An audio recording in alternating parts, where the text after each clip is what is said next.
one thing is that as Americans, we are taught to be rugged individualists, and in Asian and European culture, it's definitely not that. And so I find that that having that international perspective in your teams is also a very good thing because like give me the ball, I want to score rather than I want to get an assist so that somebody else can score. Like these are the things that aren't celebrated enough. The other stuff that happens, and it's not just like one person; it's about like the whole team running together. And yeah, there are people who score the ball. Welcome to Adapt or Die, the show where top leaders, entrepreneurs, and CEOs shares their inflection points that changed everything. I'm your host, Andreas Pettersson, and in this episode, we're diving into the mindset, the strategy, and the thing that really takes to get you through those tough situations where you're in a lot of pressure, personally and professionally, but you still navigate through complexity and you get the results. Today's guest is Tom Galido. He's a 3-time CEO, a veteran operator who has spent 25 years building organizations through high-stakes transformations. Welcome so much to the show, Tom. Oh, thank you so much, Andreas. It sounds much better when you say it about my background. So thank you for that. So one of the big things throughout my career that I've found through 5-time founder, 3-time CEO, and worked and started out in strategic consulting is that middle management is an area in growth that never really gets a lot of attention. And so what I've tried to do with Galido Consulting Company and with Founder Growth Network, Next Trajectory, is to help companies scale. And a lot of that includes, ultimately changing and refining the strategy, but it's also leveling up leaders within so that you can actually scale and make it to that next stage where you're delivering maximum performance. And companies that don't do that actually fall in on their own gravity. And so that's something that you can prevent, but it's only if you know it's a problem and you address it before you actually need these leaders.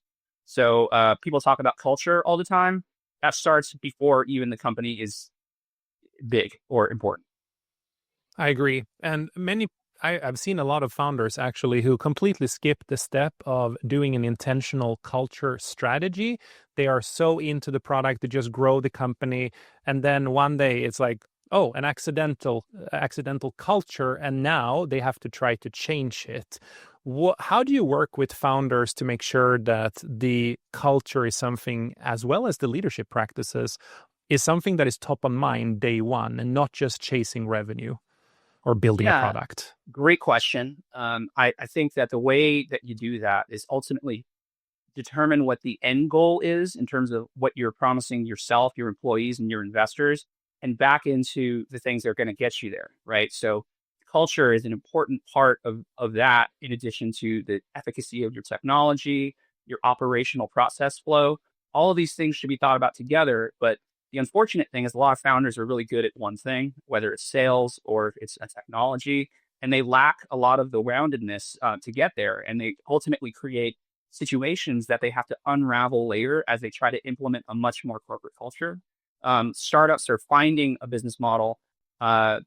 Companies are basically scaling that business model. So if you don't get the kind of help that you need early on, you're going to end up paying for it later. An example is the bro culture in engineering teams. A lot of times, a engineering team could be all male and start out that way, come up with a bunch of friends, but ultimately becomes a frat house that essentially is very hard to hire women into, and that's a detriment to the company because it's that frat house behavior, and it takes a lot to get that undone, right? And it kind of breaks the culture that brought the company to this point, but ultimately, it's something you need to get ahead of, right? Diversity and just brains, and also the way that we make decisions, right? It's not like my way or the highway. It doesn't work when you have a lot of smart people in the room who have something to contribute. That, being able to create reporting lines and decision-making frameworks, that's important for a company moving forward, because if you can't make the right decisions quickly, your company's going to fail. Absolutely. I love the fact that you bring up the diversity discussion here and the whole bro culture and all of that. I don't know if I told you this. I just finished the first version of a book that actually exemplifies the importance of diversity, and I talk about it in the entire book. Um, what happens, like, if you have other listeners out there now and they're sitting with an all male engineering team, they're a founder, what recommendation would you give them so they understand that this is something you should address now and not later? Oh, absolutely. I mean, look, what do founders care about in many cases in the early stages? It's their next round of funding, right? And in a due diligence exercise, and that's also what I do at Galido Consulting Group, is I do due diligence for a number of different VCs, private equity, as well as founders themselves who want to understand why they're what are the things that I could work on now that might hinder my funding. And culture is a big part of it, because one of the things that they look at is in your HR logs, is there pending litigation or hostile work environment or sexual harassment? All that gets calculated into the purchase price, because that's a risk that investors don't want to do. And you have to disclose that of any pending litigation. And I've been through a number of companies where I found this, where things happened at the early level and that person or CEO is not even there. However, the pending litigation could still be a factor. And you have to deal with those things head on and really do an investigation and do what you have to do in order to diffuse those things, in order to make sure that you're going to get your maximum funding round. Because if there's risk associated with your venture, I mean, and every venture is risky just from the nature of being a startup, but if you have additional risk in there in the form of sexual harassment lawsuits, employee terminations that were not done correctly, then you have a risk that you have to disclose. And if you don't disclose it, then investors have the right to claw back some of their money. So you got to think about it. Yeah, it's a topic that most people don't bring up, especially in the startup or even the value when it comes to valuation or raising additional capital. How did you fall into this and sort of realize that that is something that needs to be on top of the agenda and not something as an aftermath? I mean, you Yeah. can maybe not share all the war stories here, but Yeah. can you give a few examples without getting into trouble? Sure. As you mentioned before, I'm responsible for some pretty significant operational turnarounds in terms of a AI company, a coupon company, e-commerce company, and worked for some of the major big tech companies where this was also an issue in corporate culture. And essentially, I inherited a lot of these problems and had to figure them out. When I was doing diligence on a company not too long ago, I found a number of red flags, because the board of directors wanted to assess their ability to essentially exit the business. And so they hired me to kind of figure out what were the problems that were going to arise and what would affect the valuation. And I found a lot, really great founder, really nice guy. There's just a lot of things that he wasn't thinking about. And in that early bro culture of a startup, mistakes were made and they were brushed aside. When you have an investigator like me who's attuned to these things, start to see the red flags show up, and that when you go for that funding round and you write, "I certify that everything in here is true," that could be, and then something comes out of the woodwork, a lawsuit, then you cause yourself and your new shareholders a ton of problems. So I just had been unwinding these things and had a lot of experience doing this in several companies. Everything from harassment to embezzlement to discriminatory firings that just weren't done correctly.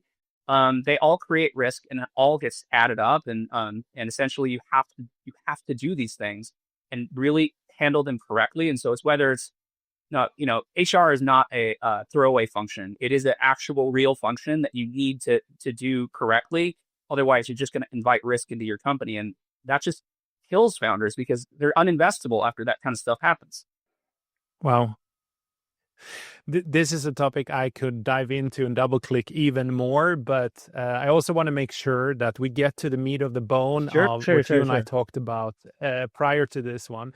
Tom, you have done a lot in your career. You have started 5 companies. You've been a CEO for 3 times. You have been advising all these other companies. But I think there's a big difference between being an advisor and being a CEO. If you could only pick one of these career paths or doing one of these for the rest of your career, which one would you pick and why? That is a great question. And it's a tough question because, what makes me a good advisor, I believe, is because I was at the reins and I do understand the pressure and what happens and how it affects your family life and your personal health, to be honest with you. That is a huge insight, and that's why I like to work with people who have been through this because they can understand that people talk about the glory and entrepreneurs are celebrated in this country uh, around the world for being Elon Musk, just doing all these other things and really breaking through, but nobody talks about when things don't go right and when things fail. I mean, 94% of startups fail when they get to the point, not because of the product or technology, because of business decisions. What does that do to a person, like in their mindset? That's really hard. And as I'm advising companies now, I really take a look at the founder mental health because, early stage investment, 80% the founder, like you like the idea, you like the thing, but you're looking at the guy. Is this the guy who can pull this off? And so there's a lot of pressure on being everything, and the rest of your life suffers. Mine suffered with my health and my family, and it's finding that balance took 5 companies to figure out how to do it better. I mean, like, because you solve one problem, and then the next one happens in the next company, and then you wake up one day and you're 50, and then you go, wow, I think I kind of know how to do this now. I should help people before they make the same mistakes that I did. So from here on out, I think advisor would be great because it allows me to share that knowledge. Because you spoke about earlier about my bio is like minting executives is what I do. That's like for me, that's like one of my dent in the universe KPIs, right? Not everyone can be Elon Musk, not everyone can be Bill Gates, but I can help other people to be the best they can be. And for me, hey, maybe that's good enough. I've been very fortunate in my life and in my career, but what's really satisfying is to see other people get better and then get great jobs and get in leadership positions and see and being how proud they are that I was just, like 2 lines in that story. God, that's the best feeling. Couldn't agree with you more. You after you have done certain things in your career, it's more about the next generation of leaders, next generation of people. And I think we talked about this prior to this podcast, where I mentioned to you that it's not financial for me anymore, and probably not for you either. But when you get those text messages from someone you helped 3-4 years ago, you gave them some advice, and they out of the blue reach out to you and go like, thank you so much for what you did for me. Those moments are, Yeah. I'm not saying they're as good as having kids or going public with a company or selling a company, but they for sure are extremely positive energy boosters. Oh, just on LinkedIn, seeing like such and such is announcing a new opportunity and their vice president of something somewhere that's doing something. And I'm like, wow, that's so awesome. That I knew that person could do it, and what I really needed to do at that time was make them believe that they could do it, and look at them doing it. How amazing is that? Yeah.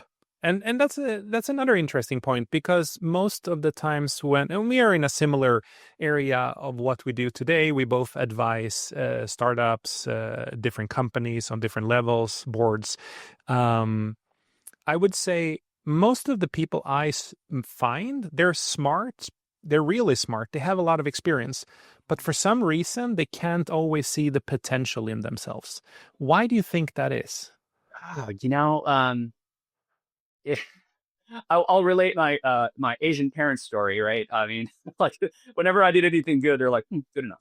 They always expected a lot. I'm a Filipino American, and there was always that like we expect great results, and when they happen, you know, that's a mission accomplished. Nothing amazing about that, right?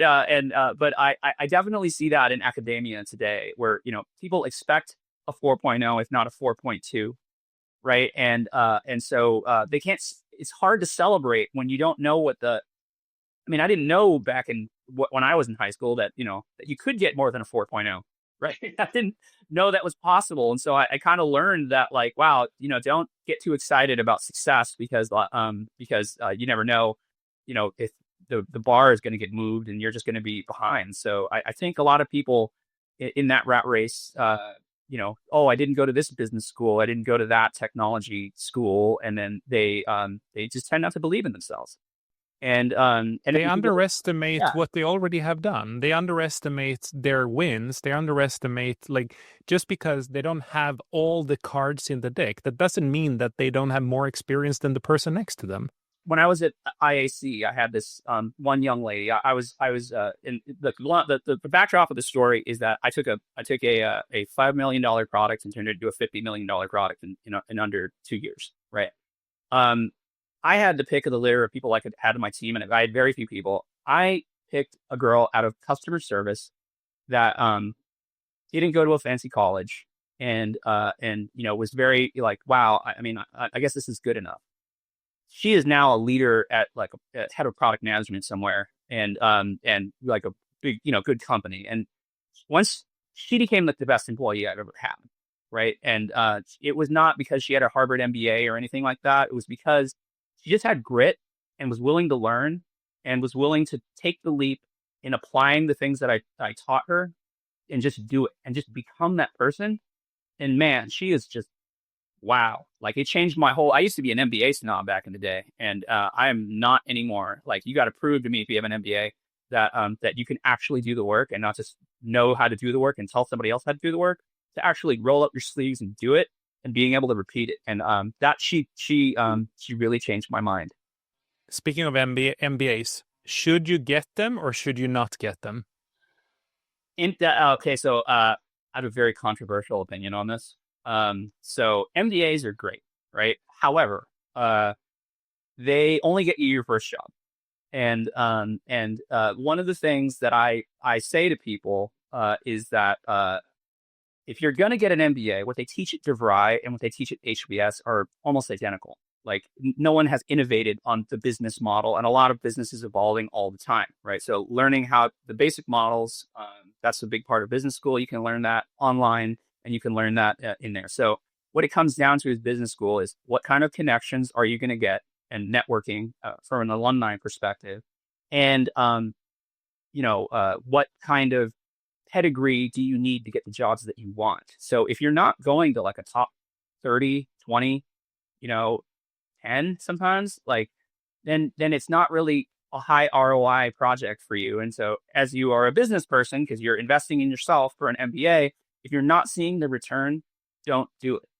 So that is, and it really disheartens me a lot of times when I see a great person who's saying, hey, I would love to go to Georgetown or to Harvard or to Columbia. Could you write me a letter of recommendation? And then to know that they didn't discover that they wanted to be good at business until later in life, and maybe they had not applied themselves in college as much as they should, and knowing that GPA, no matter what the GMAT score is going to get them, is not going to get them where they want to be the stepping stone. It's hard to tell them find another path, right? And there are paths that do not include MBAs. I agree. The hard school of life, but also I think people, I mean, if they're going to spend a year or two anyway, I mean, you can do a startup, you can join a startup, and I think you can get much more experience from that. Yes. Plus, it doesn't cost you as much. But if you're going for an MBA for, like you said, the top tier school, the connections and the people that you want to swing for the fences with at a later stage, then it's a different story. And you're talking to a guy, like I took my MBA not from one of the fancy ones. It was in Sweden. It was a good school.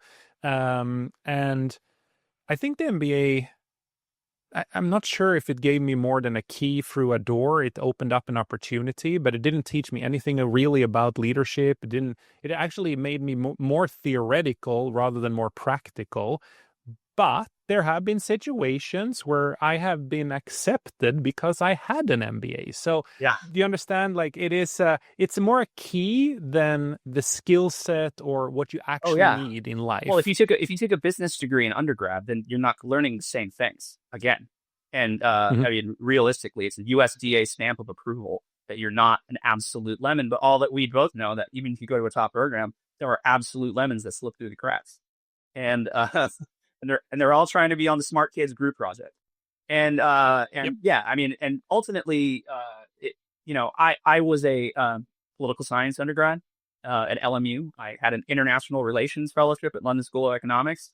I didn't know much about the mathematics of business, and so business school really helped me round out that skill set. And so I thought that was good. I don't really see the utility of going to a business undergraduate degree and then going and getting an MBA. I agree. I started my first company out of my dorm room at Loyola Marymount University in 1995. So like I learned a ton, but what I learned is that I needed to learn more about accounting, finance, how capital gets raised, operations, and I just didn't know any of that stuff. I learned the hard way, and spent a lot of money doing it, of investor money, and so I went to business school to kind of like that was my whole thing. It's like, what did I do wrong, and what would happen differently if I had the skills? But for me, I use the MBA skills all the time. So It's what you make it. I agree. Let's dive into a topic that I know is going to be very interesting for the listeners. Walk me through that moment in life where you were under real pressure professionally. Things happened to you personally. And walk me through that story and how you came out of it on the other end. Most people don't. Yeah. So in 2017, I took over as CEO of Captivating Technology, a company that's still around today. It was a hotelier technology. It was a turnaround. I took this hotel technology and started applying it to politics and international relations. That's as far as I'm going to go into that. The way the technology is used, I mean, most of it is for political purposes right now. During that time, I knew that I had certain markers for heart conditions, just genetically from my family. And in that time frame, I realized I needed a heart transplant. The end of 2019 or beginning of 2019, I couldn't walk anymore. I couldn't drive. I was still running the company and keeping up that front of like, still running the company, keeping everything on board while finding a succession plan for yourself. And also thinking about how to hide this from your kids, your young children, to shield them from, and it was an incredibly stressful time. Things were starting to really pick up at the business, like, all the transformation that I put underway. And ultimately, I just got really sick, and then I had to tell them I couldn't hide it anymore. And, and then losing my ability to drive, losing my ability to walk, was really scary. It was terrifically scary. And you start to rethink all the stuff in your life. Business became not that important. Spending time with my kids, as much as I could was not important. And, and then I eventually had to go live at the hospital, and, I was still running the company from my hospital bed and making the transition. So the transition was made, and then I got to close my laptop as I was waiting for a heart transplant. Just trying to, think about what I did, and what I came to the conclusion at like the age of 43 was I lived a good life.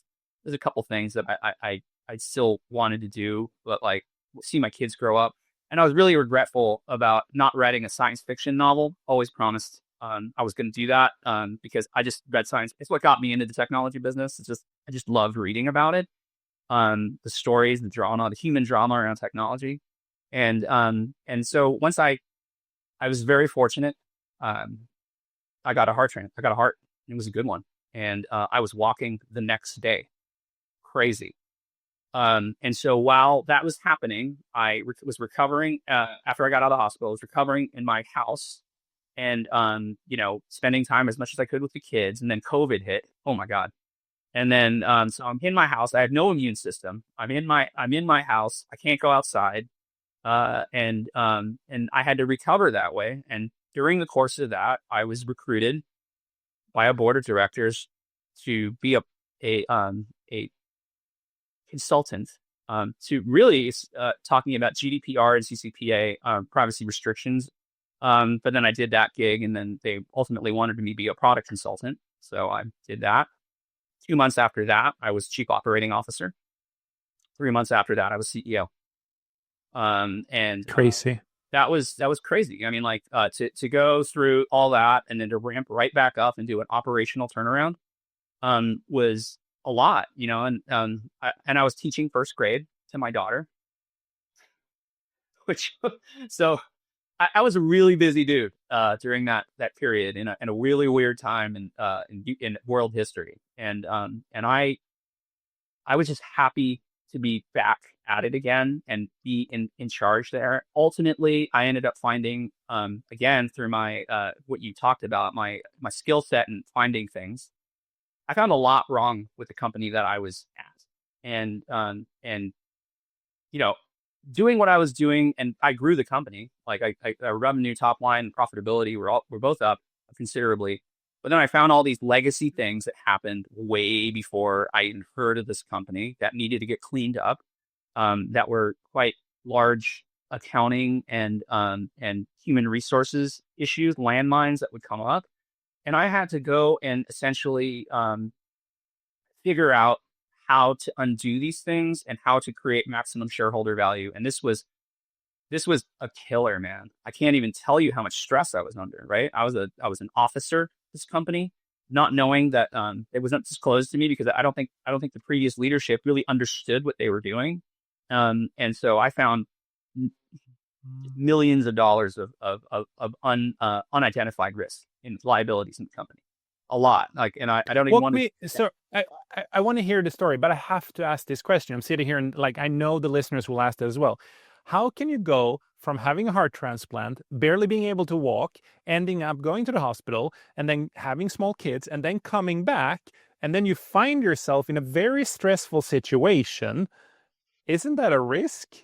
It is a risk. I mean, but I was doing well. I did everything that I could do to get my body right, everything on time, Hmm. exercise. It's really hard to exercise when you have a heart transplant. Let me just throw that out there. My resting heart rate is over 100, like when I'm sleeping. So like, Wow. yeah, I mean, I'm not a normal human being, but I just get along But, just fine. where do you get your energy from? Like, where do you get that resilience from? And for the listeners here is like, remember when you're sitting and complaining about not hitting your numbers with 5% of your target, and you feel like the world is going under. I mean, listen to Tom's story here. Heart transplant, and he still keeps going, Wow. and he still pressures himself. Tell me about the mindset. Like, where does it come from? My dad came from nothing, right? He came from nothing in the Philippines, became a doctor, and came over here in the brain drain in the 60s. John F. Kennedy's, we want the best people from all over the world to become America and make America better again. That's how my Hmm. parents got here. And he became a very successful physician here in Los Angeles. And this guy has endured everything. Like, he has just been beat up. He dealt with racism. He dealt with the lack of opportunity. He just keeps on going. And the best compliment he ever gave me in my whole life um, was, he said, "Tom, you're the one kid I know who never falls by the wayside. You never do." Wow. He's like, I got really smart. Like, my older sister is amazing. Like, she was a brilliant student. She was a model, and she was on the U.S. Olympic team for rowing. My little sister is a WCC All-American tennis player from San Luis Obispo, or in San Luis Obispo, Cal Poly. And my brother, one of my brothers, is an elite special forces operator. I mean, like, these guys are talented, and I am just absolutely blessed to have these people around me, because this is just who we are, and we've held each other up through the ups and downs to this whole thing. So the greatest grace I've ever been blessed with was being born into a family of people who will help you get through it, and being the father of kids who just are go-getters. And I absolutely love it, and it's part of my identity. Just keep going on, keep going, and that's it. I mean, it's a mindset. It is a mindset. And for listeners out there who doesn't have that type of network around them, and they haven't And it's back to what doesn't kill you make you stronger. And in this case, definitely true. What advice would you give them to be able to develop this resilience that you have and that undying passion? Build networks outside of your job. There are networks that you can have, and I'm lucky to be in have a family, but you can build networks in your church, you can build networks in your community, and to build multiple redundant networks, because you are going to fall. Bad things are going to happen. You got to plan that into your life and understand that it's going to happen to other people too. So you guys got to create the communities around yourselves to help you hold each other up, right? And if you don't, you are going to end up isolated, which is the biggest problem with founders that I found, and just in general. Like I run a trivia group every Tuesday night of men of a certain age, right? And we just get together, have fun. Everything from like CFOs at big defense companies to actors, comedians, people who run logistics companies, you name it. But as you get higher up, as you get more successful, people start telling you what you want to hear rather than the truth. And that creates an isolation that you can feel. And so you can be surrounded by people all day and still be lonely. It's a problem that particularly men have. Women are a lot better at supporting each other and banding together, but men are terrible at it. And so you have to go out of your way to carve out time on a regular basis to nurture these networks, so that when you do fall down, those guys will pick you up again. Your family will pick you up again. Your church will pick you up again. Whatever it is that drives from the community. If you don't have that, even if you win and even if you make millions and gazillions of dollars, you're going to be lonely and you're going to get weird. So that is my advice to founders: is this thing can take over your life. Don't let it. Absolutely, Gold. I agree with you to 1000%. And the more you dare to be vulnerable, open, and share how you truly feel and what you're truly going through in these networks, I have felt the more help I get, the more I feel connected with people, and the more it is a true community where people help one another. And things comes in ebbs and flows, right? So you're going to have highs and lows, but when you are on a high and things are going really good, remember you got to help someone else as well. Yeah. I just love like your answer. I really hope the listeners listen to this, and it's a repeating pattern for almost every founder, every successful person I have ever met. If you go at it alone, you're going to struggle and you have no one to celebrate the wins with in the end, and those won't be your real deep friends.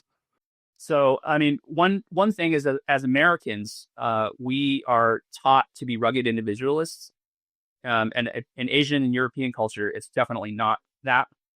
And so I find that that having that international perspective in your teams is also a very good thing, because, like, give me the ball, I want to score, rather than I want to get an assist so that somebody else can score. Like these are the things that aren't celebrated enough. The other stuff that happens, and it's not just like one person, it's about like the whole team running together. And yeah, there are people who score the ball, but Asian cultures and European cultures definitely get this a lot right, more than Americans. And Americans are just like, yeah, I'm Ayn Rand, I'm going to do it on my own, and I'm going to succeed and prove everybody wrong. I don't know. That's not my strategy. I would never have been able to do what I have done if it wasn't for my peer groups, my CEO groups, my mentors, my psychologists, my therapist, all the leaders ahead of me. Yeah, I mean, these people who see the spark, they see a spark that, and then they help develop it, and then they don't want anything. They just want to see you succeed. And that's where I've gotten to the point where it's like, if I can give you something, the thing that you're missing, again, this is like, I only represent 2 lines in your resume, right? And if you learn something that's going to help you get to the next 3 jobs and get you where you want to be, dude, I mean, of course, this comes from a guy who has somebody else's heart in their chest, whose family has to live without their loved one, and then I get to live. So I got to live for the 2 of us. And, it's not about money. It's about helping people, making a difference, making a dent in the universe. And I can do that as an advisor now. It's great. And I love to do it. I help everyone. I do coach people going through heart transplant or heart condition issues because, it's a skill that you have to learn how to manage your stakeholders. It's just like being a CEO, managing your family, making sure that you have the appropriate systems and resources like a therapist and all that to make sure that you can achieve your goal of not freaking out your family and then getting over the hump on this thing. It's like, you don't want to traumatize people, and you want to do the best that you can, and you can't do it alone. You need systems, support, structure, staff, personnel. It's like the McKinsey 7S model, right? Like you need it all in order to get through these life things, So I love it. I'm going to say to you what my psychologist said to me when I did my 2 heart surgeries and had to do a cardioversion, aka restart the heart 10 times. The first time it happens, I called him up. I've been through this and I'm like, shit, like I thought I was going to die. And I accepted that I was going to die. Yeah. And you know what he said? He said, congratulations. I'm like, what do you mean? Yeah, congratulations for this happening to you at age 37. You will now understand how to live a happy and fulfilled life, and you will understand what life is truly about.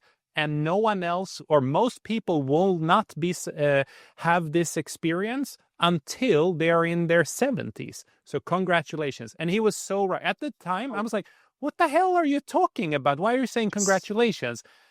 Few months later, day and night difference. Like I wake up happy every single day. Me too. Like it is like totally a liberating experience. And once you really accept it, people say, "Oh yeah, I'm going to die someday," and it's it's gonna be fine. And it's like once you really go, "Yeah, this is a real thing," you're forever changed. Like there's no going back when you go, "This is a possibility," and there's like not even a non-zero. There's a double-digit percentage that this could happen. And once you become okay with that, oh my God, you'll tell people you love them. You'll, which I recommend you should do every day if you do love them. You'll get to those relationships that are troubled and you resolve them, right? You get through that stuff. And that's really the way to live your life. I've written 2 novels that I'm still working on, about science fiction, and God, it feels great. It's my new passion, writing. I love it. I just love stories, and I discovered that my whole life is about telling stories, whether it's pitching at a VC deck, writing about aliens attacking the Earth, or telling my kids life lessons. It's all just stories, and I found out that was like my true passion in life. Everything else that happens is because I just love stories, and should be no surprise because the island where my parents are from, the Philippines, is known for their storytellers. On just another. I love it. We could go for hours here. For the listeners, I do think that there have been so many nuggets here, especially for younger leaders or first-time entrepreneurs. You should go back and you should really data mine this episode and on Tom's experience and extrapolate it out to your own challenges. So if people want to get in connection or connect with you, Tom, where can they find you and who should be reaching out to you? Yeah, you can find me at Galido.co, Galido.co, my website. That's my corporate email, as well as nextstagetrajectory.com, where I'm an accelerator partner, operating partner. The people who should, and also just LinkedIn. The people who should be reaching out to me are founders who want to sort of get a little coaching on how to move things forward for themselves and do things the right way. Are early companies that are moving into the A round and want to make sure that they're looking the right way in order to make sure that they're getting the maximum valuation at their next funding round, as well as investors and from private equity or VCs who want to understand what they're actually buying. Because a spreadsheet can only tell you so much. It's what the assumptions are that go into the spreadsheet, and talking to the leadership team and understanding how they're running things and their vision. That's where I can really help out. Amazing. I think that all the listeners here, Tom, on behalf of the listeners and myself, amazing, inspiring. And for anyone out there who listened to this, next time you're having a smaller issue, put it in relative to what Tom have gone through and the energy and how he comes into this podcast, life, all other situations. And you will understand that you need to control your brain and everything is relative. If this episode have shifted your thinking and you want to support the show and support me to keep finding these amazing, inspiring people to do interviews with, please leave a 5-star review on Apple Podcast. You can just search for Adapt or Die and you will find me right away. Also, you can go to my YouTube channel, Andreas the CEO, or just go to Spotify. And if you're navigating your own pivot, remember that in leadership, we adapt and thrive, or we don't survive. Until next time, thank you.